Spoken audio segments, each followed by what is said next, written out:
Bonsoir. Si je vous dis Mont Blanc, vous comprendrez forcément que vous faites allusion à une marque. Mais si je vous dis Mont Plaisant, alors probablement vous me rétorquerez prix des 5 continents de la francophonie. Et si j'évoque Temps de Chien, vous pourrez probablement vous souvenir de ce que ce fut le Grand Prix littéraire d'Afrique noire. Eh bien, vous n'aurez pas tout faux. Car celui que je reçois ce soir, à la fois romancier, essayiste, poète, n'est pas un inconnu de la scène littéraire au-delà du Cameroun, de son Cameroun natal, et c'est peu dire. Bien sûr, on connaissait déjà dans ce monde de la littérature, on connaissait déjà l'enfant de la révolte muette de Camille Nkwatenga. À travers lui, on découvre l'enfant de la révolte bruyante. On essaiera de le comprendre tout à l'heure. Bien sûr aussi, on connaissait déjà Anthropologie de la colère de Célestin Monga. Avec lui se dessinent les lignes d'une sorte d'esthétique de la colère. J'allais dire que chaque jour qu'il écrit, se dessinent des lignes de ce qu'on peut considérer progressivement comme un traité d'insoumission. Alain Patis-Nganan, bonsoir. Bonsoir. Alors, quand je parle d'un traité d'insoumission, est-ce que vous frémissez? Non, au contraire. Je pense que dans l'état des choses que nous vivons, l'insoumission, c'est un devoir. Et que c'est un devoir citoyen, en fait, de se réveiller à la vérité, que chacun a la possibilité de faire ce pays devenir habitable. Alors, je dois ajouter que vous êtes professeur d'université, pour ainsi dire, parce que nous sommes dans un environnement où court une forme d'imposture que je ne souhaite pas naturellement prolonger. Vous enseignez la littérature aux États-Unis, vous avez donné des enseignements sur au moins 3 continents, dans l'Europe, l'Afrique évidemment, et l'Amérique. Je souhaite pouvoir vous demander, vous qui partez du Cameroun, dans un contexte d'effervescence, des années 90, qu'on appelait les années de braise, lorsque vous revenez plus de 2 décennies plus tard et que vous faites un tour à l'université de Yaoundé 1, qui était l'université de Yaoundé de votre temps, eh bien, qu'est-ce que vous ressentez? Oui, il faut déjà spécifier ma propre identité dans cette université-là, c'est-à-dire matricule 88, ça veut dire beaucoup de choses. Ça veut dire le Parlement, ça veut dire la génération qui a secoué cette université-là et qui l'a éclaté, qui a finalement fait que le Cameroun soit un pays dont on parle parfois en termes de démocratie. Sinon, autrement, le Cameroun n'était qu'une autre tyrannie sur la terre. Mais pour ce qui concerne l'université, d'où tout est parti, j'aimerais tout de même dire que nous appartenons à une génération historique. C'est-à-dire que j'appartiens évidemment à une génération qui a fait l'histoire de ce pays-ci. Il faut le dire déjà maintenant et on le dira plus tard.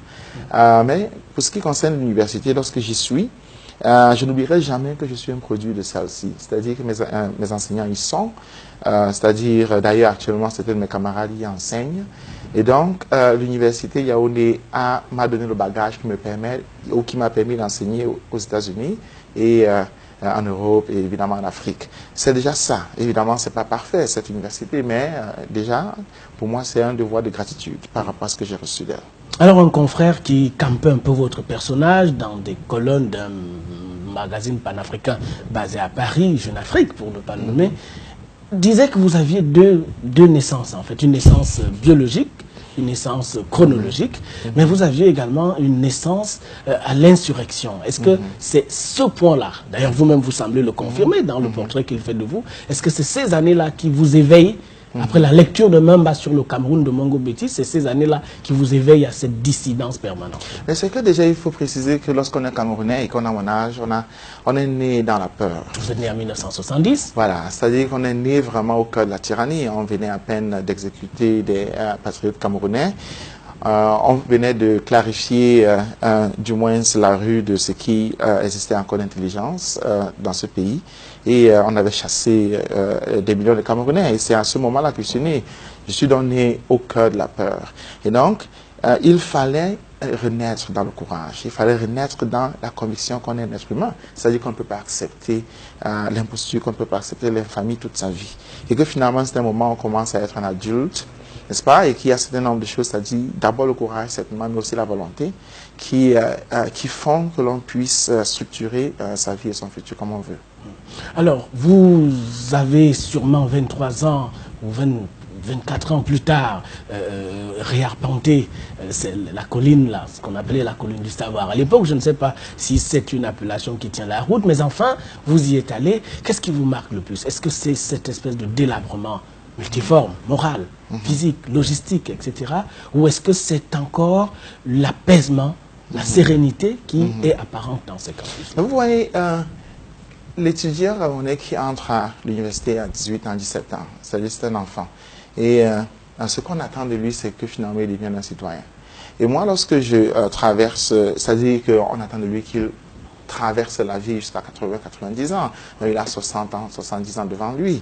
Et donc, lorsque je traverse le campus, il me semble toujours que cet enfant qui entre à l'université, ou bien dans les universités camerounaises, n'est pas pris en charge par les structures qui en fait attendent de lui qu'il ait une certaine intelligence citoyenne. C'est-à-dire que les universités fabriquent certainement des diplômés, fabriquent des gens qui, d'une manière ou d'une autre, sortent avec un parchemin, mais il y a cet oubli que ces personnes-là seraient avocates, seraient pharmaciennes, etc., seraient médecins. C'est-à-dire que c'est sur les épaules de ces personnes-là que le futur du Cameroun se structure. Et donc, c'est la responsabilité de l'université de fabriquer la République, d'être le creuset de la République. L'université n'est pas seulement un creuset du savoir, un temple du savoir. Non, l'université, c'est le creuset de la scène publique. C'est là que l'on apprend la citoyenneté. Et c'est là que l'on apprend à être justement citoyen d'une république. Alors d'une manière ou d'une autre, cette université-là, j'en reste à elle, a pu servir comme un cadre spatial de lecture au moins ou de survenue des luttes diverses, des mutations qui ont marqué ces 20 dernières années. Oui, certes. Et chaque fois que les étudiants ont pris le destin en main, ils ont finalement changé l'histoire du Cameroun. C'est-à-dire, avant nous, durant les années 80, la bataille contre Ahidjo, évidemment, a été structurée par l'Université Yaoundé. Durant les années 90, la génération glorieuse. Je ne crois pas qu'il puisse y avoir dans le passé de l'université camerounaise une génération comme celle du Parlement. Et je suis heureux de dire que tu fais partie de cette génération-là, n'est-ce pas, qui a structuré ce pays-ci avec une chose très simple, c'est-à-dire que le débat d'idées, c'est le fondement de la République. C'est-à-dire qu'il n'y a aucune vérité que celle qui s'impose à la suite d'un échange entre positions divergentes. Cette position de principe, c'est la plus vieille qui inscrit la République comme étant le socle même de notre citoyenneté. Et cela a été démontré par les parlementaires, a été démontré par justement la pratique du dialogue constant avec ses amis sous un arbre, etc. Et au point de transformer l'Assemblée qui avant, et même d'ailleurs aujourd'hui, était et est toujours une chambre vraiment d'enregistrement. Comme quoi l'apprentissage démocratique a eu lieu sur le campus et c'est d'ailleurs exporté en Côte d'Ivoire, etc., avec les malheurs et puis les bonheurs que l'on sait, mais il demeure que voilà comment l'histoire s'est faite. Mais uniquement lorsque les étudiants ont pris le destin. Mais aujourd'hui, j'aimerais dire qu'il y a des étudiants qui sont vraiment très courageux. 2005, 2006, avec la DEC, n'est-ce pas, ce sont des jeunes qui ont montré vraiment qu'il était possible également aujourd'hui de prendre son destin, mais toutes les fois, des choses ont changé. Alors ADEC, c'est une association de défense des intérêts des étudiants camerounais qui a pris le relais et qui a aussi secoué de ses revendications cette scène universitaire-là. Mais alors, quand on parle également de cette scène universitaire, on pense au SINES, au Syndicat national des enseignants du supérieur au Cameroun. C'est un syndicat qui est né dans les conditions que vous savez, précisément dans ces années de braise-là, mais qui a subi tellement d'affres. Est-ce que son combat, lorsque vous regardez, vous observez cette scène universitaire, est-ce que le combat du SINES, par exemple, vous semble pertinent? Est-ce que le sort qui lui a été fait par les autorités vous a inspiré une réflexion? Mais vous voyez, le ridicule, c'est qu'on pose justement le SINES comme étant un problème. Moi, j'ai toujours été syndiqué, c'est-à-dire, depuis que j'ai commencé à enseigner dans des universités, j'enseigne depuis à peu près 15 ans, sinon 17 ans dans des universités, Europe, États-Unis, j'ai toujours été syndiqué. C'est une évidence que toute personne qui travaille avec des collègues devrait nécessairement s'organiser pour pouvoir structurer son destin à sa manière. Mais étant donné que nous parlons des jeunes qui font également ce travail-là, j'aimerais dire que l'université et même le Cameroun d'ailleurs a cette particularité de toujours punir ceux qui innovent. Et il me vient ici à l'esprit ces jeunes que j'ai rencontrés en 2006. Alors c'était une dizaine, mais tous avaient été condamnés, c'est-à-dire entre 6 mois et puis 2 ans d'emprisonnement avec sursis. Il faut se rendre compte de ce que c'est, c'est-à-dire leur casier judiciaire a été noirci. tout simplement parce qu'ils voulaient se donner un avenir meilleur, ou bien un avenir différent de celui qui a été structuré par l'infamie que nous connaissons. Alors, ils ont été punis. Ils ont été punis pour la vie, disons. Voilà comment est-ce que la structure universitaire, voilà comment est-ce que la structure étatique broie finalement ceux qui, d'une manière ou d'une autre, essayent de prendre le destin en main pour structurer le futur de la manière qui est la meilleure, je dirais, parce que c'est la manière qui permet à chacun finalement de vivre dans un pays qui est accueillant.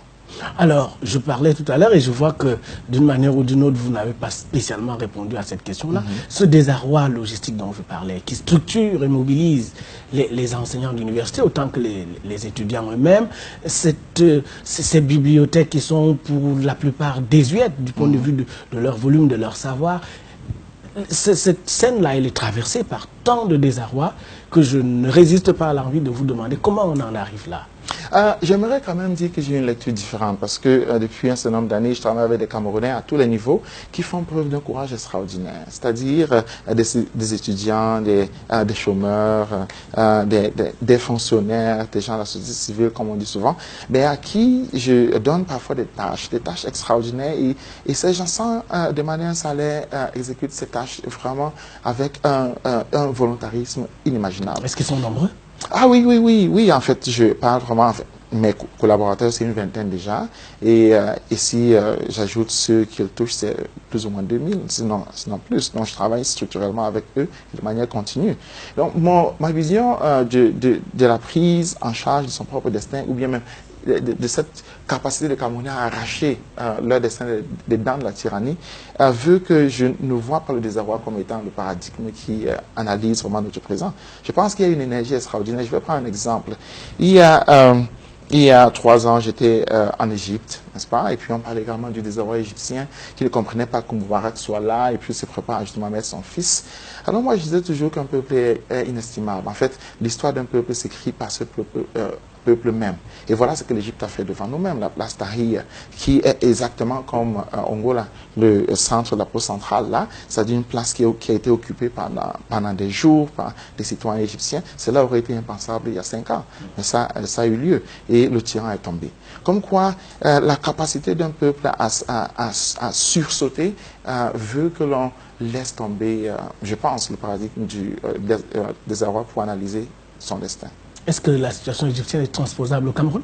Ce n'est pas une question de transposition, c'est une question de voir comment est-ce qu'un peuple, justement, répond à sa propre volonté et puis à son propre courage. C'est-à-dire chaque peuple, chacun d'entre nous a un courage latent. Et c'est la peur, c'est la famille, c'est des structures sociales, etc., qui font que ce courage-là demeure dormant pendant une période très longue. Mais historiquement, il se passe, nous avons vécu cela ici au Cameroun, c'est durant les années 90. Il se passe qu'il y a des périodes où une personne, ou 10 personnes, ou 5 personnes disent non, et expriment publiquement leur acte de courage. Et puis, vous voyez, les gens suivent. Et moi, j'ai toujours dit avec les Camerounais, par exemple, j'ai toujours été surpris lorsque j'ai dit faisons ceci, et puis c'est un acte courageux. Je vais d'ailleurs prendre l'exemple concret de la plainte que j'ai déposée contre Paul Biya. Et alors, lorsque j'ai déposé cette plainte au Cameroun, ici, les gens me disaient c'est impossible. Alors, qui viendrait le faire avec toi? Mais il y a eu des Camerounais qui sont venus avec moi. Ils n'ont pas eu peur. Nous avons déposé la plainte ensemble. C'est-à-dire, je ne l'ai pas fait seul. Ce sont des Camerounais qui l'ont fait. Voilà, bon, j'aurais 2, 3, 5, 10 exemples comme ça. C'est-à-dire que le Camerounais reprend à sa propre volonté et à son propre courage. Et à ce moment-là, l'histoire prend une autre dynamique. Alors, il y a comme un paradoxe camerounais qui est assez présent dans une certaine littérature ici ou ailleurs, c'est que le Cameroun, le pays, réunit les ingrédients d'une espèce de révolte qui pourrait survenir à tout moment, mais en même temps, on a l'impression que cette révolte a du mal, ces ingrédients ont du mal à opérer. Est-ce que c'est votre lecture? Mais pourquoi est-ce qu'on est si impatient? Le Cameroun a quand même eu une guerre civile qui a duré à peu près 20 ans. C'est-à-dire, je viens d'ailleurs de l'Ouest, j'ai fait le tour de l'Ouest. L'Ouest, le pays bassin était saccagé par la guerre civile. Ce sont les Camerounais qui se sont levés courageusement. Il faut voir l'histoire du Cameroun. Les années de braise, nous en avons parlé. C'était des Camerounais, c'était des milliers de personnes qui étaient dans la rue, qui exigeaient le minimal, c'est-à-dire le respect fondamental de leur vie. Et donc, fondamentalement, dans le respect de leur être, de leur personne en tant que citoyen. Mais ce sursaut camerounais-là, historiquement, il est traçable. Je crois que le fait c'est que l'histoire camerounaise n'est pas suffisamment enseignée. Alors, on a l'impression que soudain, nous sommes pris dans une certaine léthargie, nous sommes frappés de stupeur par je ne sais trop quoi, ou bien par un certain monsieur qui estime qu'il peut prendre un peuple en otage. Non, l'histoire camerounaise est le seul témoin de ce que le peuple camerounais peut faire. Et cette histoire-là, c'est une histoire vraiment de bataille. N'oublions d'ailleurs jamais, et je crois, je l'ai dit en France également, que de 1940 à 1943, ce sont les Camerounais qui sont partis libérer Paris. Et même avant ça, si on prend 1913, 1916, 1933, avec Mont-Plaisant par exemple, ce sont des Camerounais qui ont fait preuve de courage. Là, c'est l'histoire de notre pays. Donc nous sommes des enfants qui avons grandi sur les épaules de géants.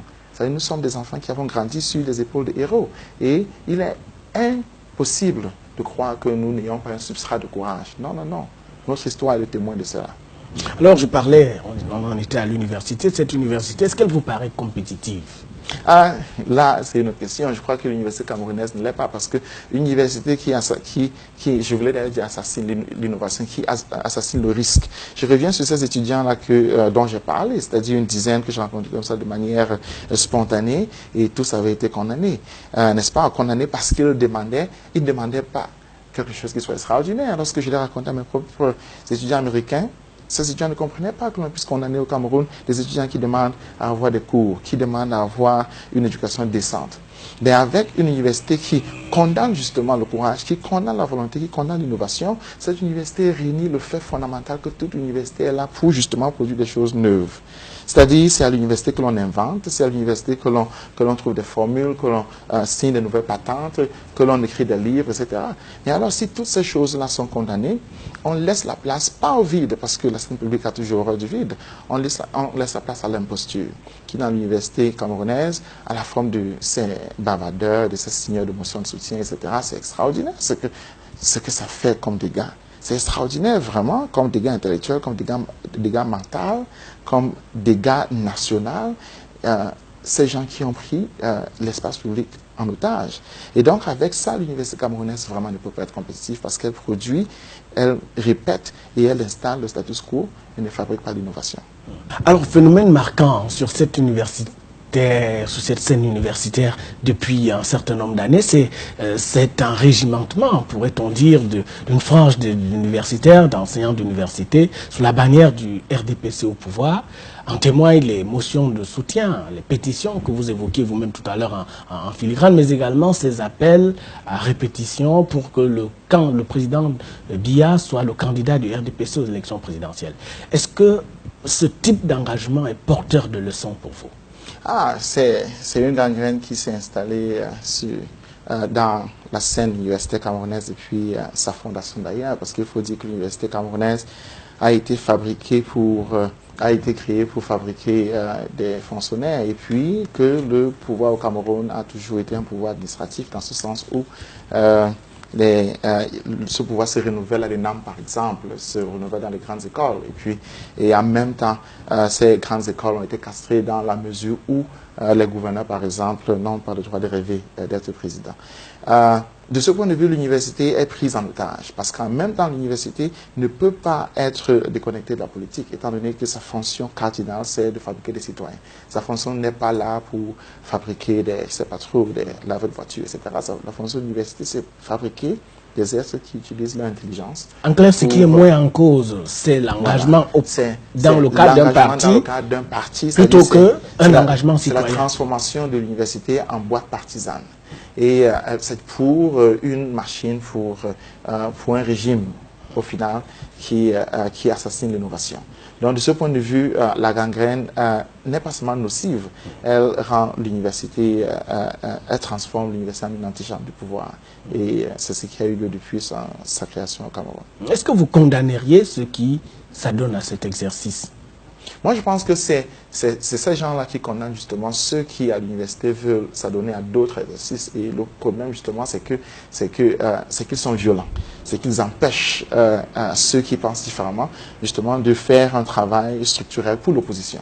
Parce que l'université a, étant donné que la scène universitaire camerounaise est prise en otage de toutes les façons par le pouvoir, alors la question qui devrait toujours se poser est de savoir si le RDPC fabrique les gouverneurs à l'ENAM, ou est-ce que l'opposition fabriquerait ses propres leaders dans la rue? Mais voilà la question. alors que l'université est là pour justement fabriquer des citoyens. Comme quoi, l'université est là pour fabriquer des citoyens, pas seulement pour le pouvoir, mais aussi pour ceux qui, par la balance historique, quand on remplace ce pouvoir-là de manière démocratique. Est-ce qu'en clair, la production des savoirs crédibles est pénalisée par ce type de posture? Mais évidemment, cependant, n'oublions pas que le savoir n'a des significations que s'il est inscrit dans la société. C'est-à-dire qu'il n'y a aucun savoir c'est-à-dire que l'on transmet d'animaux en animaux. C'est un savoir qui est transmis d'être humain en être humain qui vivent dans une structure sociale bien précise et qui ont des responsabilités. Comme quoi c'est à l'université de connecter ce savoir, que ce soit même la profession. On parle de professionnalisation, c'est-à-dire l'inscription du savoir universitaire dans la scène publique. C'est un devoir cardinal de l'université. Mais ce devoir ne peut pas être pris en otage par une structure tyrannique. C'est ce qui a lieu. C'est-à-dire que pour que le Cameroun soit démocratique, il faut que l'université reprenne sa responsabilité fondamentale d'être un socle politique. C'est-à-dire d'être un socle où le pouvoir, certes, mais aussi l'opposition a la capacité de fabriquer ses propres leaders. Parce que l'université fabrique des leaders. Et il est impensable que l'université camerounaise, lorsqu'on dit l'université, c'est pas seulement l'université, les universités, les Yaoundé, Douala, etc. C'est les grandes écoles, c'est les NAM, etc., etc. C'est-à-dire, il faudra bien qu'au moment arrive où on trouve des leaders du STF, des leaders de l'UDC qui sortent de l'ENAM. C'est-à-dire nombreux, pas une personne, mais une génération dont plusieurs, du moins, se retrouvent dans le parti de l'opposition, ce qui n'a pas encore lieu au Cameroun. Et vous avez bon espoir que ça pourrait arriver un jour? Mais bien sûr, parce que ce pouvoir se sera balayé. Donc il faut fabriquer un Cameroun qui soit vivable pour tous ses enfants. Et nous savons qu'un Cameroun dans lequel un parti prend en otage la totalité des structures de fabrication du futur, c'est un Cameroun qui en fait n'a pas d'avenir.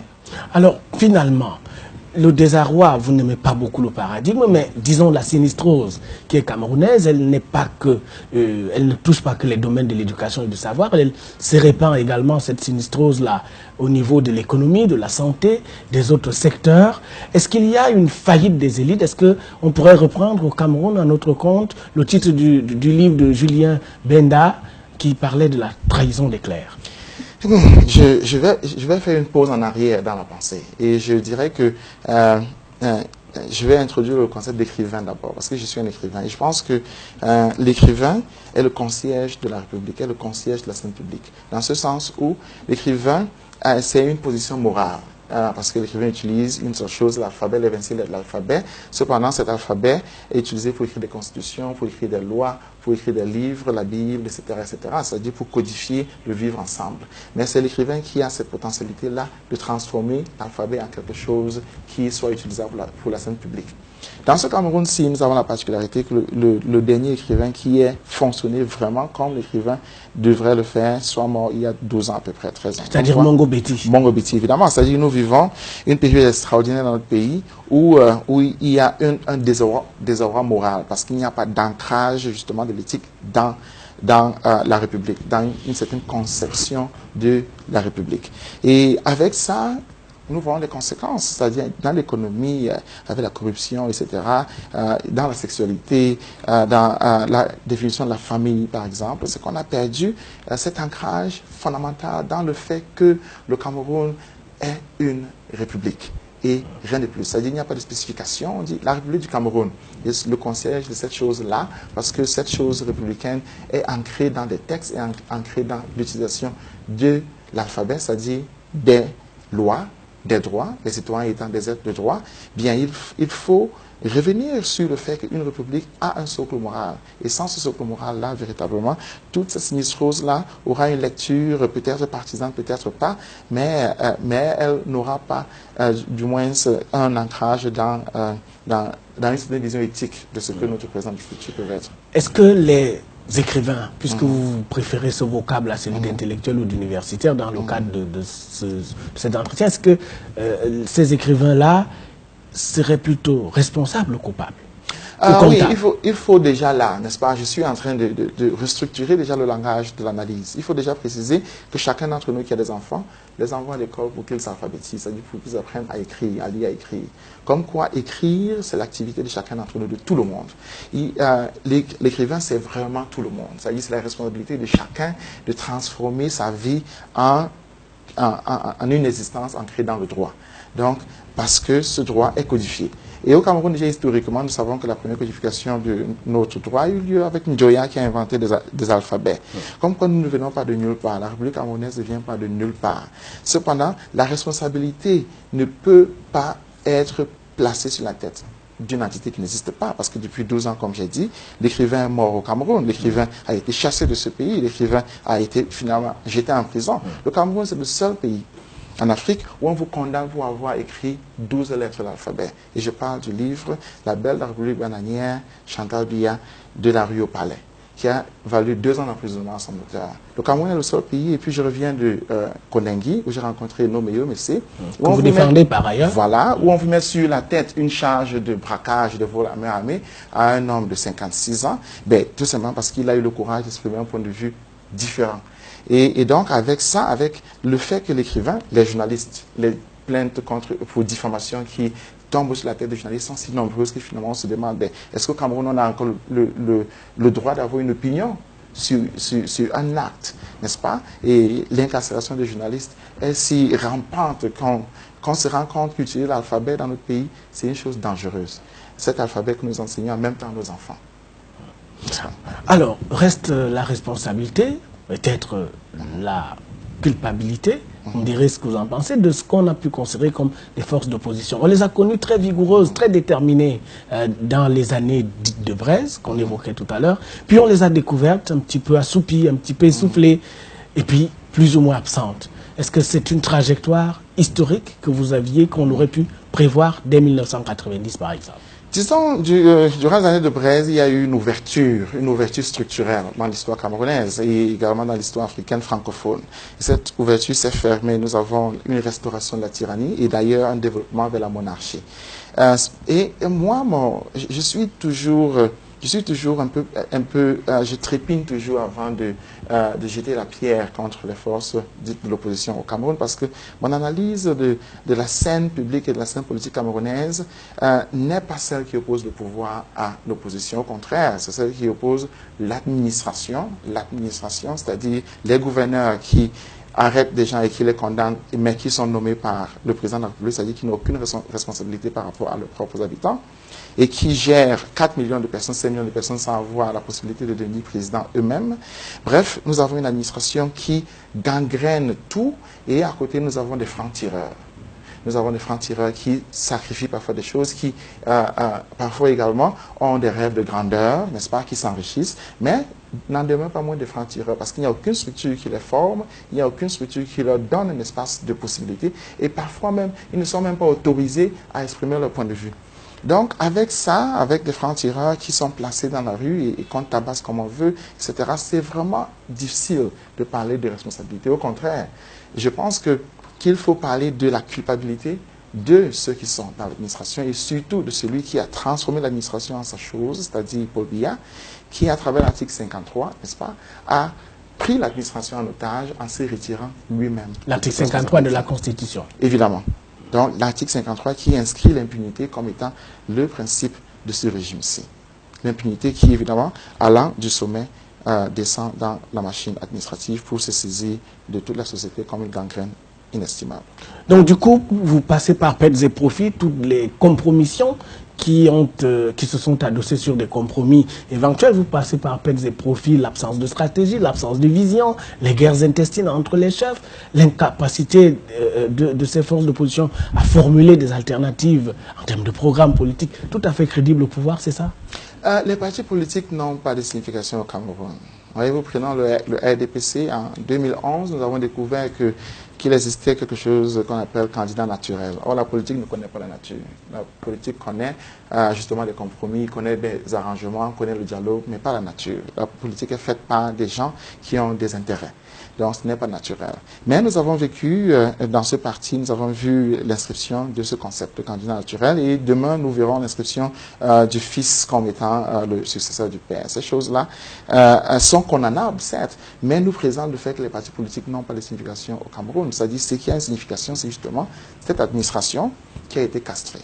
Cette administration qui nous produit des gouverneurs à l'appel, des gouverneurs qui ont une responsabilité extraordinaire et qui ont un pouvoir extraordinaire, qui ont d'ailleurs une aura inestimable, parce que si un gouverneur traverse une rue, la population automatiquement s'arrête. Mais ce gouverneur-là n'a aucun pouvoir de rêver, c'est-à-dire de devenir président de la République, parce que il vit ou elle vit, l'habitude vit d'une nomination. Voilà plus ou moins ce Cameroun-là. Avec cette constellation, je pense qu'il est vraiment honnêtement impossible de condamner une opposition qui, dans les marges, poussée dans les marges de la société, poussée à un niveau vraiment de clochardisation, se retrouve à se battre pour des miettes. Je vous prie et je vous convie à l'unique pause de cette édition. Je vous retrouve, vous aussi, dans les très petites secondes qui suivent. À tout de suite.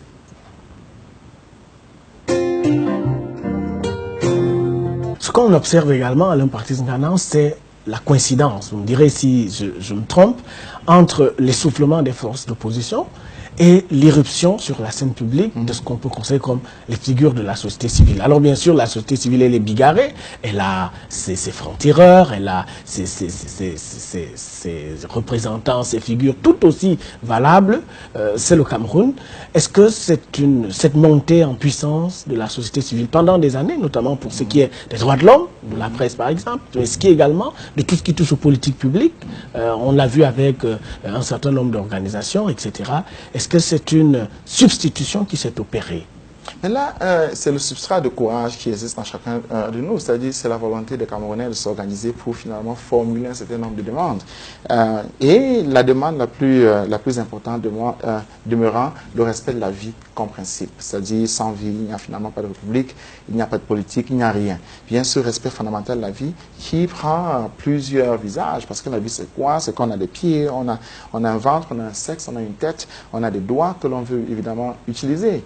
Et il faut déjà se rendre compte que au Cameroun, on vous condamne pour avoir chanté. C'est-à-dire, lisez le code pénal, vous allez voir que pour avoir chanté certaines chansons, vous allez en prison. Donc, on vous condamne pour avoir utilisé votre sexe, on vous condamne pour avoir marché. N'est-ce pas? C'est un pays extraordinaire, on vous condamne pour avoir lu, on vous condamne pour avoir écrit. C'est-à-dire, on vit de condamnation en condamnation. Finalement, on ne sait pas ce qu'il faut faire. Donc, avec ça, il faut libérer, il faut déchaîner le Camerounais, et la société civile fait ce travail, c'est-à-dire mettre le Camerounais sur la scène publique comme étant une personne, mais aussi comme étant un citoyen. Et cela est important parce que la génération à laquelle j'appartiens est vraiment la première au Cameroun qui soit née citoyenne. C'est-à-dire, nous sommes nés citoyens, nos parents étaient nés indigènes. Donc, définir qui nous sommes dans la scène publique, c'est un enjeu capital. La société civile le fait. Donc, réveille ce substrat de courage qui veut que le Camerounais soit finalement libre de vivre sa vie comme chacun devrait pouvoir le faire. Est-ce qu'elle a pris le pouvoir, cette société civile? Ah, nous avons pris le pouvoir. Je dis nous parce que c'est si évident, nous avons pris le pouvoir, mais la question, ce n'est pas de le prendre, c'est de savoir ce qu'on en fait. N'est-ce pas? C'est là d'ailleurs l'enjeu. Prendre le pouvoir, c'est déjà que, de manière générationnelle, cette génération à laquelle j'appartiens, qui est née citoyenne, qui, comme moi, peut-être traverse le monde et puis parfois ne le fait pas, mais qui, dans ses gènes, elle est citoyenne, c'est celle qui a la majorité de la population de ce pays. Et donc, quel qu'en soit le cas, les questions qu'elle pose seront celles qui définiront notre futur. La question la plus importante pour moi demeurant celle relative à la sexualité. C'est-à-dire le droit d'utiliser son sexe comme on veut, c'est-à-dire la dépénalisation de l'homosexualité par exemple, c'est-à-dire même l'acceptation des mariages gays, cela arrivera parce que nos enfants iront dans cette direction-là, quel qu'en soit le cas. Tout simplement parce que c'est le futur.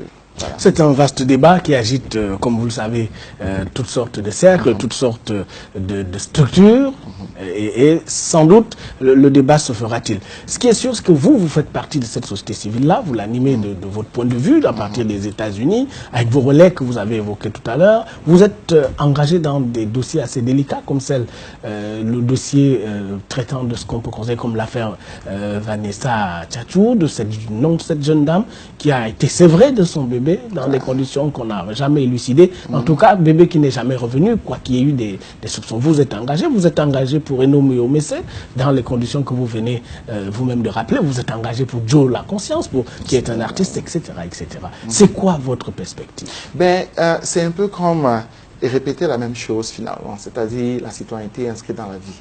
Et le respect de la vie, c'est le fondement de la République. La République, c'est ce que nous sommes. C'est-à-dire que ce n'est pas dans les églises que l'on définira qui nous sommes. C'est le respect de la vie, c'est le fondement de la République. Et le respect de la vie, c'est le fondement de la République. La République, c'est ce que nous sommes. C'est-à-dire que le respect de la vie, c'est le fondement de la République. Et le respect de la vie, c'est le fondement de la République. ce que c'est que les Camerounais. Ce n'est pas dans telle tribu que l'on définira ce que c'est que les Camerounais. Ce n'est pas dans les mosquées que l'on le fera. C'est dans la scène publique d'une république. Donc, avec des affaires, on martèle ces principes tout simplement. On dit, écoutez, on ne peut pas arrêter un être humain parce qu'il s'est levé, il a marché pour exiger ce qui, dans toute république, est un principe fondamental, c'est-à-dire qu'un texte se respecte. On respecte un texte, on respecte un texte, on respecte un texte, on ne le détruit pas. C'est-à-dire qu'une constitution ne se déchire pas. C'est-à-dire que des lois se respectent. Et moi, à mes collaborateurs, je leur dis toujours respecter les lois. Pourquoi? Parce que l'alphabet se respecte. Moi, j'ai grandi avec une culture où on me disait, on ne touche pas les livres avec des mains huileuses. C'est-à-dire qu'on ne déchire pas des livres. Mais alors, si on enseigne à ses enfants de ne pas déchirer des livres, pourquoi est-ce qu'on accepterait qu'un homme déchire la constitution camerounaise? Voilà déjà une chose. Donc, il faut inscrire ce principe-là toutes les fois. Les affaires qui sont nombreuses, n'est-ce pas, sont la répétition de cette chose-là. Et c'est pourquoi je me suis engagé dans toutes ces affaires, parce que la fonction de l'écrivain, justement, comme concierge de la République, c'est de le rappeler. C'est de le rappeler toutes les fois que voici un principe républicain qui a été violé. Le principe du respect de la vie. Sans la vie, il n'y a pas de république. Nous ne sommes pas des animaux. Alors, on ne peut pas prendre l'enfant d'une femme et la faire disparaître. Mais qu'est-ce qui se passe? La naissance, s'il n'y a plus de naissance, il n'y a plus de république. S'il n'y a plus de famille, il n'y a plus de vie. C'est un principe simple. Je veux dire, c'est si évident qu'on ne devrait même pas y réfléchir. La défense d'une mère, c'est le socle de notre futur. Alors, si on ne défend pas les mères, qui est-ce que nous allons défendre?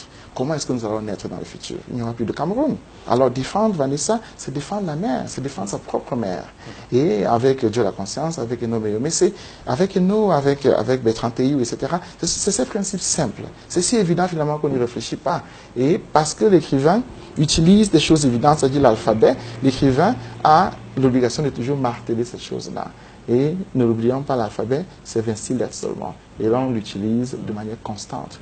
Est-ce que cet écrivain-là s'intéresse aux résultats de son action, de son engagement? Évidemment, évidemment. Et dans le cas d'espèce, est-ce que évidemment, j'ai tout de même la chance que, à la longue, mes actions sont structurées. C'est-à-dire, je ne travaille pas seul, je travaille avec des journalistes, avec de nombreux journalistes. Je vais prendre Eno Meyomé, mais il serait mort, je le dis. Il y avait le réseau de journalistes que j'ai mis en branle finalement et qui l'ont découvert dans une cave à Berthois où on était en train de le torturer, de le tuer, n'est-ce pas? Et ce journaliste, Charles Mahop, qui est à Berthois de le jour, qu'il a retiré de cette cave-là avant qu'il n'apparaisse la CIATV comme étant une proie ministérielle, n'est-ce pas? Il mérite des honneurs inestimables pour sa profession parce qu'il a sauvé un être humain. Et ce n'est qu'un exemple, je citerai de nombreux exemples comme ça. Comme quoi l'écrivain travaille avec la scène publique, c'est-à-dire des journalistes, c'est-à-dire des activistes, etc. Et si on parle même d'activistes, n'est-ce pas, ceux qui s'en vont dans les prisons et qui écrivent toutes les semaines, qui m'écrivent des rapports pour me dire comment tel prisonnier est suivi, comment tel, etc.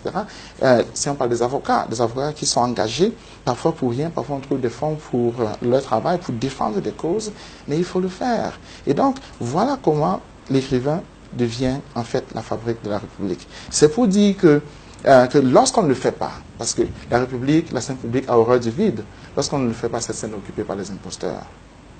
Alors en 2006, vous publiez un ouvrage, un petit ouvrage, petit par le volume, 78 pages, si mes souvenirs sont exacts, qui passe quasiment inaperçu, mais qui enthousiasme une certaine critique. Cet ouvrage est intitulé « Apologie du Vandal », tout un titre provocateur. Pourquoi vous feriez l'apologie du Vandal? Oui, parce que le Vandal, c'est vraiment cette figure qui a toujours projeté et fabriqué le futur du Cameroun.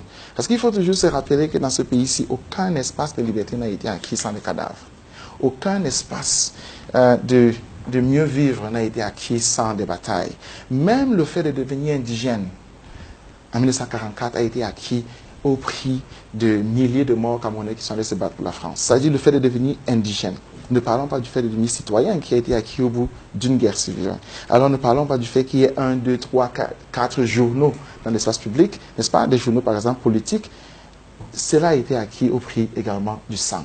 Comme quoi, ce Vandal-là qui propulse l'histoire du Cameroun vers le futur, qui fabrique le progrès devant nous tous, c'est une force qu'il fallait célébrer et qu'il faut toujours célébrer parce que il a plusieurs noms. On l'appelle parfois maquisard, on l'appelle parfois vandal, parfois casseur, etc.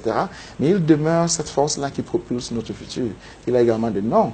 Takou, par exemple. Et je vais citer un d'ailleurs, Jacques Tiwa, qui est un parlementaire, n'est-ce pas, qui avait été chassé des universités camerounaises en 1993, qui a fait le tour de ce continent, qui est retourné au Cameroun et qui a été exécuté le 28 février 2008, n'est-ce pas, dans le mouvement contre le changement. Ce qu'on a appelé les émeutes de la faim, mais qui étaient adossées à des revendications politiques, ou plutôt à de la résistance politique. À de la résistance politique, parce que justement avec cette figure-là, on voit comment une génération qui est la mienne a inscrit son propre parcours dans l'écriture de l'histoire de ce pays-ci, qu'il faut encore écrire, mais l'a fait, mais en étant diffamé sous le vocable de vandale. Donc lorsqu'on parle de vandale, il faut voir ça, il faut voir des gens comme Hossein Dafana, qui était quand même le premier économiste camerounais, n'est-ce pas, qui est maquisard. On parle des gens qui ont fabriqué notre présent et certainement notre futur. En 2013, c'est quoi la figure du vandale et c'est quoi la tâche qui peut lui être assignée? Ah, la figure du vandale est si sporadique qu'il faut vraiment ce sursaut de courage pour la voir apparaître. C'est-à-dire, on ne reconnaît pas les Camerounais lorsqu'il y a un mouvement, je dirais. On ne les reconnaît pas parce qu'ils font preuve d'un courage extraordinaire. Ils font preuve d'un courage. Il faut voir les images de ce dont les Camerounais sont capables. Il faut vraiment les voir. Il faut vraiment les voir pour savoir que ce vandale-là, c'est une figure si furtive qu'on la voit apparaître que au moment où le courage rencontre l'histoire et pour faire justement le futur camerounais. Et on le voit avec vous-même, bien sûr, premier vandale? Peut-être. Ou vandale parmi d'autres. Et voilà. Alors, si je parle de vous, c'est que j'évoque aussi les diasporas camerounaises. Et au fond, est-ce qu'il serait pertinent de parler des diasporas camerounaises, c'est-à-dire diaspora plurielle? Oui et non, mais surtout non, parce que le Camerounais est diasporique. Dans ce sens où, bon, je suis Bamileke par exemple, et je suis né à Yaoundé. Donc, d'emblée, j'appartiens à la diaspora Bamileke de Yaoundé. Et donc, c'est ça qui a structuré ma vie lorsque j'étais au Cameroun. Ensuite, je suis parti en Allemagne et puis aux États-Unis, comme quoi je fais partie de la diaspora, qui est à l'extérieur du Cameroun. Mais il faut toujours se rappeler que, à cause de son histoire, justement, depuis 1940, ou bien spécifiquement depuis 1955, le Cameroun a jeté des millions de Camerounais à l'extérieur des frontières. Comme quoi, le Cameroun est finalement double. Il y a des millions de Camerounais qui vivent à l'étranger, au Gabon, au Nigeria, au Sénégal, Afrique du Sud, etc. Bien sûr, en Europe, aux États-Unis. Et il y a des Camerounais qui sont ici.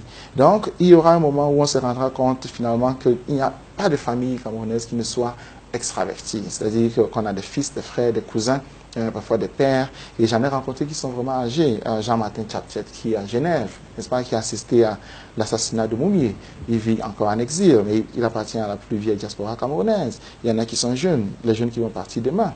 N'est-ce pas? Ils ne savent pas s'ils vont passer 30 ans, 40 ans à l'étranger. Ils ne savent surtout pas qu'en prenant l'avion, ils sont en train de perdre tous leurs droits. N'est-ce pas? Et moi, lorsque j'allais en Allemagne, j'y allais pour 6 mois. N'est-ce pas? J'ai finalement déjà passé bientôt 20 ans. Et en Europe et puis aux États-Unis. Comme quoi la fabrication du Camerounais comme étant un citoyen diasporique est quelque chose que l'on doit reconnaître ici. Et pour le faire, c'est vraiment très simple. Il faudra se dire que ces Camerounais, ces millions de Camerounais qui sont à l'extérieur, qui sont nos frères, etc., nos sœurs, n'ont pas que des devoirs. Voilà. Les droits, nous sommes des êtres de droit. Nous sommes des êtres de droit. Nous sommes des citoyens. Vous parlez de droits et de devoirs, vous parlez de votre citoyenneté. Je rebondis sur 2 questions. D'abord, la façon dont la République a réussi à vous octroyer le droit de voter pour ce qui est des élections présidentielles. Et puis aussi ce dossier en suspens qui touche à la double nationalité. Qu'est-ce qui est pesant? Qu'est-ce qui est pertinent? Qu'est-ce qui est le plus urgent pour relever cette diaspora? Mais il faut déjà dire que la République n'octroie jamais un droit. Surtout dans l'histoire camerounaise, les droits ont toujours été acquis au bout de batailles. Et la double nationalité ne peut pas être déconnectée justement du droit de vote parce que ces Camerounais qui ont été chassés, après 5-10 ans évidemment, se retrouvent avec une autre nationalité que celle de leur naissance. Comme quoi, reconnaître l'un sans reconnaître l'autre, ce n'est pas un travail, c'est en fait faire de la politique camerounaise. Mais il est évident, je crois, il est évident, ces millions de Camerounais que je rencontre partout, il faut être aux États-Unis pour les voir, qui sont à des positions extraordinaires. Mais il faut voir ce que c'est qu'un Camerounais qui vit aux États-Unis, qui vit en Europe, qui a tout, mais qui n'a pas de droit au Cameroun. C'est-à-dire qu'il veut faire tout pour son pays, mais qui n'a aucun droit, qui n'a que des devoirs. Mais cette personne-là, à qui on a refusé justement le minimal. Je lisais il y a quelques temps Achille Mbembe qui disait qu'il n'a jamais voté. Il faut se rendre compte de ça. C'est-à-dire un Camerounais qui, toute sa vie, n'a toujours écrit que sur le Cameroun, mais qui n'a aucun droit dans ce pays. C'est extraordinaire. Et lorsqu'on arrive ici, on se rend compte que ceux qui nous disent qu'ils ont octroyé ces droits, ils argumentent justement pour empêcher l'exercice de cela, alors que leurs propres enfants, ils les envoient tous en Europe, ils les envoient tous aux États-Unis. Vous voyez cette hypocrisie-là qui fait que l'on condamne son propre frère à devenir un indigène, alors qu'on vit justement de tous les devoirs que ce frère a produits. De quel poids peuvent peser les diasporas camerounaises sur le cours de l'histoire de ce pays? Je veux dire, est-ce qu'il y a un apport spécifique des diasporas pour, disons, l'amélioration de notre vivre ensemble? Ah, si le jour où la diaspora camerounaise aura le droit total de voter, ce pouvoir qui se sera balayé. Est-ce qu'elle est sollicitée déjà pour d'autres raisons? On a vu sollicitée dans d'autres pays africains où il y a des célébrations, il y a des ponts, il y a des liens entre les pouvoirs les gouvernants et ces diasporas-là. Est-ce que ça manque au Cameroun? Vous voyez, il y a des actions sporadiques. Bon, il faut peut-être déjà préciser que nous avons la particularité au Cameroun d'avoir un président diasporique, n'est-ce pas, qui passe la moitié de l'année à l'étranger, donc c'est ça être de la diaspora. Donc, mais nous parlons du substrat national, c'est-à-dire la population camerounaise qui vit à l'étranger, qui parfois de manière sporadique est sollicitée pour du folklore. Mais ce n'est pas de quoi je parle des citoyens. Et je parle du fait qu'un citoyen a des droits. C'est-à-dire qu'un citoyen n'est pas défini par des devoirs, défini par des droits. Alors plus tard, on peut parler de devoirs qui découlent de ces droits-là. Et on commence par des droits. Et la diaspora camerounaise n'a pas de droits. C'est tout. Elle n'a pas de droits. Et qu'est-ce qu'il faut alors? Lui donner des droits. En fait, il faut qu'elle arrache ces droits-là. Et l'histoire africaine est là. Elle nous présente des cas bien précis des diasporas qui ont arraché leurs droits de manière sanglante ou bien de manière pacifique. On prendra le Sénégal pour un exemple pacifique, on prendra le Rwanda pour un exemple sanglant. Donc il y a deux scénarios qui sont devant le Cameroun, mais on ne peut pas échapper au fait que des millions de Camerounais ne peuvent pas vivre infiniment sans droit. C'est impossible. Alors, on voit que vous n'êtes pas déconnecté des réalités camerounaises, il n'est que de vous suivre sur les réseaux sociaux pour voir quelle est votre réactivité. Est-ce que quand vous revenez au Cameroun, vous faites attention à un certain nombre de choses? Je vous en citer quelques-unes de ces choses-là. Vous me direz laquelle ou lesquelles vous semblent véritablement lourdes de signification en 2013. Est-ce que c'est cette expansion des techniques de survie qui semble se substituer à la vie elle-même? Est-ce que c'est l'explosion du marché du religieux? Est-ce que c'est le règne de la débrouillardise? Est-ce que c'est le poids du bricolage collectif? Est-ce que c'est les fractures sociales? Est-ce que c'est le dévoiement des processus électoraux, etc., etc.? Ah, je dirais que c'est l'explosion des phénomènes religieux. C'est extraordinaire ce que j'ai vu au Cameroun. C'est extraordinaire. Je vois des gens qui sont mis en captivité. Je vois les structures de l'esclavage qui sont instaurées. Je vois des pasteurs qui se cachent derrière des cuisines pour écerveler des populations. Je vois des gens qui s'appellent apôtres et qui n'ont pas le courage, qui refusent de donner leur nom dans une république, qui ne veulent pas s'identifier. Je vois des cuisines qui sont transformées en espaces religieux où finalement on tape le tam-tam du pouvoir. Et je vois dans ces scènes-là des sous-préfets, des préfets, des gouverneurs qui sont ancrés parce qu'ils savent très bien que c'est là que se fabriquent des fanatiques de la tyrannie. Ils savent que ce qu'ils sont en train de construire, c'est une république monarchique. Et donc ils ont besoin des gens qui ont cessé de penser pour pouvoir fabriquer ça. C'est-à-dire c'est la destruction systématique de la famille camerounaise, d'une part, et de la République camerounaise qui est en train de se structurer devant nous.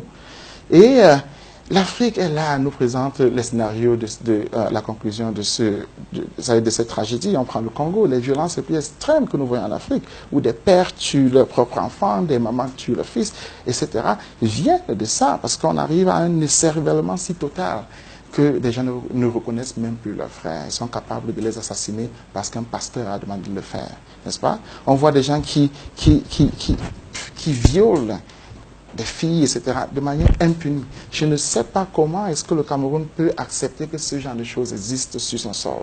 Je ne sais pas. Mais vous venez d'en donner les clés vous-même. Et bien voilà.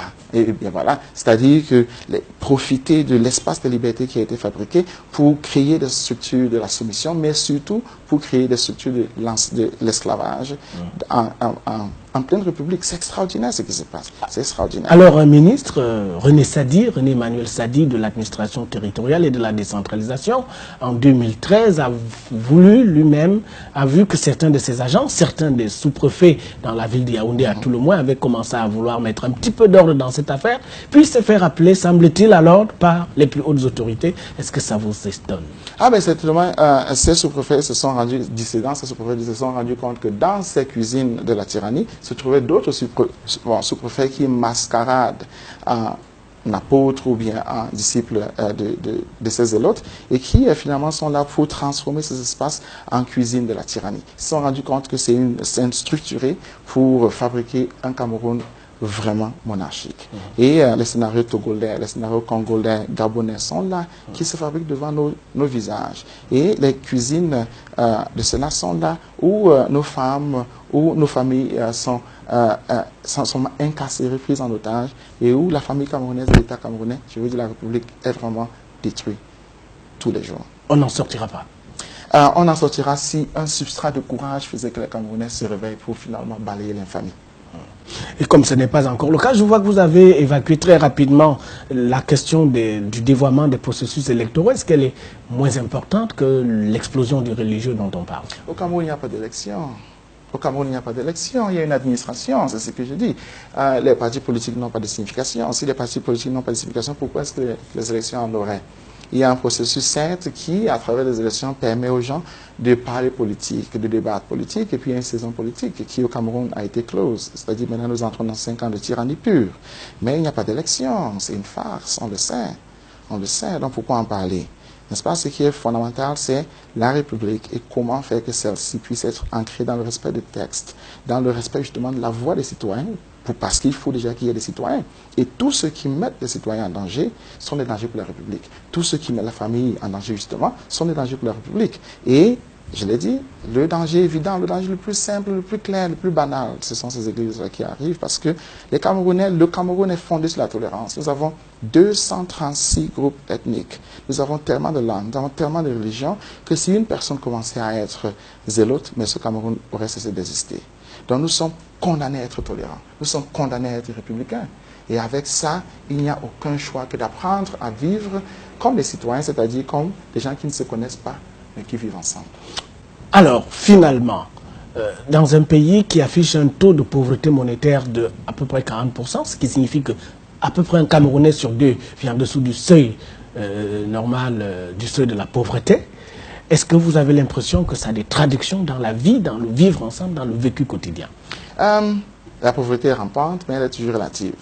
C'est-à-dire que si on voit, par exemple, le bonheur des États-Unis, on se rendra compte que les États-Unis également ont des substrats de pauvreté qui sont très vastes. De même avec l'Europe, de même avec le Cameroun, avec les substrats de richesse, etc. Ce qui est beaucoup plus important pour moi, c'est la fabrication de la pauvreté. Parce que la pauvreté, c'est-à-dire on est pauvre, certes, mais la pauvreté est structurellement fabriquée. Et quelles sont les structures qui fabriquent la pauvreté? J'ai parlé de l'esclavage tout à l'heure, c'est-à-dire des poches d'esclavagisme qui ont été fabriquées ici.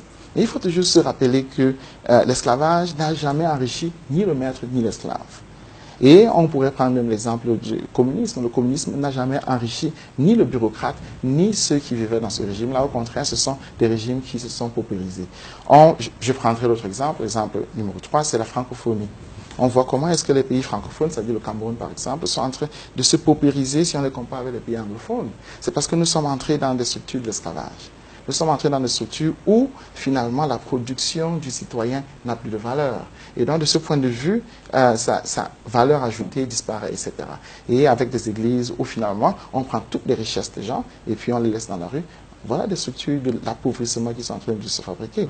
Moi, ce que je trouve beaucoup plus extraordinaire, c'est que ces structures-là sont pensées. Les structures de l'esclavagisme, c'est-à-dire que ce soit la francophonie, que ce soit justement ces églises-là, ce sont des structures pensées, c'est-à-dire qui sont tolérées, qui sont instituées et qui fabriquent notre condition de misère. Mais ce sont des structures qui ont leur propre intelligence qu'il faut déjà pouvoir du moins se retrouver avant de les décapiter.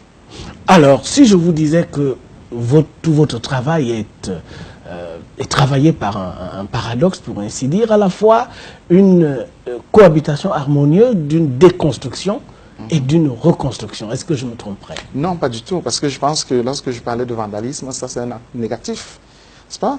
Il faut déjà détruire ce qui est la tyrannie, il faut couper la tête du roi, etc. Il faut déjà détruire ce qui est là. Hein? L'article 53, il faut éradiquer ça.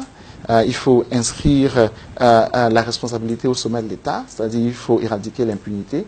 Mais en même temps, il faut fonder une république qui soit inscrite sur le respect de l'alphabet. Et ce respect de l'alphabet a une histoire. Njoya a inventé des alphabets. Au Cameroun, on n'a pas besoin d'aller loin. On s'en va à Fouman, la capitale organique du Cameroun. On prend le premier texte, le premier livre camerounais qui est aussi un texte de loi, Histoire et coutumes de Bamoum. Nous avons une république camerounaise qui se structure automatiquement dans le respect du texte, dans le respect des lois, de l'alphabétisation, etc., dans le respect de la vie humaine et justement dans l'abolition de l'esclavage. Avec ça, nous avons un Cameroun pour lequel on peut mourir, pour lequel on peut se battre. Parce que jusqu'à présent, les Camerounais ont cette particularité de mourir pour quelque chose qui ne connaissent pas. Est-ce que c'est une tâche collective, ce mouvement de déconstruction et de reconstruction? Ça peut être une tâche collective, cependant c'est une tâche qui est inscrite déjà dans le devoir de l'écrivain. C'est-à-dire la narration de cette tâche-là, c'est le travail de l'écrivain. L'inscription de cette tâche dans l'espace public, c'est le travail de l'écrivain. Mais maintenant, le mouvement collectif des masses, ça arrive toujours. Alors, vous avez eu quelques phrases très rapides que j'ai moi-même rapidement repérées lorsque vous évoquiez votre ouvrage Mont Plaisant, qui est un roman historique précisément sur le roi Ibrahim Njoya, le roi des Bamoun, pour lequel vous avez beaucoup de passion. Et à un moment donné, vous dites, vous avez engagé cette écriture, la rédaction de cet ouvrage en anglais parce que vous en aviez marre un peu de français avant de vous retourner. Qu'est-ce qui s'est passé? Qu'est-ce que vous avez contre le français? Non, en fait, je n'aime pas les structures de l'esclavage. Et le français est devenu de plus en plus une langue qui emprisonne l'intelligence des Africains. Tout comme l'espace francophone est devenu un espace qui a cessé en fait d'être un espace de liberté. Et c'est devenu un espace de paupérisation. Et pourtant, vos récompenses, oui, certes. Elles viennent couronner des œuvres écrites en français. Certes, mais l'intelligence n'a pas une langue. L'intelligence est inscrite dans une histoire qui est celle du Cameroun. N'est-ce pas? Et le Cameroun n'est pas francophone. Le Cameroun est bilingue. Donc, de ce point de vue, utiliser l'anglais, pour moi, c'est une évidence parce que je suis camerounais, tout comme l'allemand d'ailleurs, ce sont des langues camerounaises. Mais je crois que fondamentalement, je suis allergique aux structures de l'esclavage, quelle que soit leur forme. Et le français n'est pas une langue de liberté. Et l'anglais serait une langue de liberté? Oui, l'anglais est une langue de liberté. En quoi alors? Tout simplement parce que la structure de l'État anglophone, qui est un État fédéral, dans tous les États anglophones sont fédéraux, fait que nous avons un modèle qui lorsqu'on commence à y réfléchir, fabriquerait un Cameroun de l'avenir. Dans le fédéralisme, c'est là qu'on commence, le respect de la citoyenneté, c'est là qu'on continue, et la vision simple que chacun d'entre nous est fondé dans l'habeas corpus, qui est évidemment anglais. Alors, je suppose que vous l'avez rapidement, vous en avez entendu parler, un ouvrage de Daniel Etunga Mangele, Éloge de la dissidence, propos sur la métaphysique du progrès, paru chez un de vos éditeurs, notamment aux éditions Clé à Yaoundé. Si vous ne l'avez pas lu, je souhaite vous l'offrir. Merci. Merci. Vous en souhaitez une bonne lecture, peut-être un bon usage également. Voilà. Mais la dissidence, au fond, elle renvoie à quoi? La dissidence, c'est un sursaut de courage. C'est un sursaut de courage. Lorsqu'on se rend compte qu'on ne peut plus supporter ce qu'on voit autour de soi et ce qu'on vit. Et là, soudain, on cesse d'être un animal, on devient un être humain. C'est-à-dire, au final, on commence à devenir un citoyen. Est-ce qu'on est condamné à la dissidence? Oui, surtout pour une génération comme la nôtre qui est née citoyenne. Elle ne peut pas accepter d'être dirigée par des indigènes. C'est très simple. Alain Patrice Nganang, merci d'avoir sacrifié un peu de votre temps pour répondre à nos questions. Merci. Merci, vous aussi, madame, monsieur, de votre très aimable attention. Merci de votre soutien. Je vous donne rendez-vous dans les délais que vous connaissez, c'est-à-dire dans une semaine exactement. Je reviendrai avec un enthousiasme toujours aussi renouvelé d'ici là. Au revoir.